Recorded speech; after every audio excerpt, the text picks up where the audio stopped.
যখনই বিপদে পড়ে যাবেন আপনি আল্লাহ তাআলার খাস একটি নাম ধরে সাহায্য চাইবেন, বিদ্যুতের গতিতে আপনি সাহায্য পেয়ে যাবেন, আপনার বিপদ মুহূর্তের মাঝে দূর হয়ে যাবে। ব্যবসা বাণিজ্য লস, সার কাছে শুধুমাত্র শত্রু আর শত্রু, বিপদে আপনাকে গ্রাস করে রেখেছে, কোনো কাজেই যেন সফলতা নাই, যেটাতে হাত দেন সেটাতেই লস, কোনো কিছুতে আপনার সাফল্য নাই, সন্তান কথা শোনে না, স্ত্রী কথা শোনে না, পরিবার পরিজন নষ্ট হয়ে গিয়েছে, কিভাবে আপনি বাঁচবেন?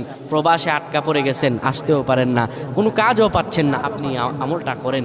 এটি আমার কথা নয়, বিশ্বনবী মুহাম্মদ রাসূলুল্লাহ সাল্লাল্লাহু আলাইহি ওয়াসাল্লামের প্রিয় সাহাবী হযরত যায়েদ রাদিয়াল্লাহু তাআলা আনহু, তিনি একবার মক্কা থেকে হিজরত করে যখন মদিনায় যাবেন, ঠিক সেই সময় বিপদে পড়ে যান।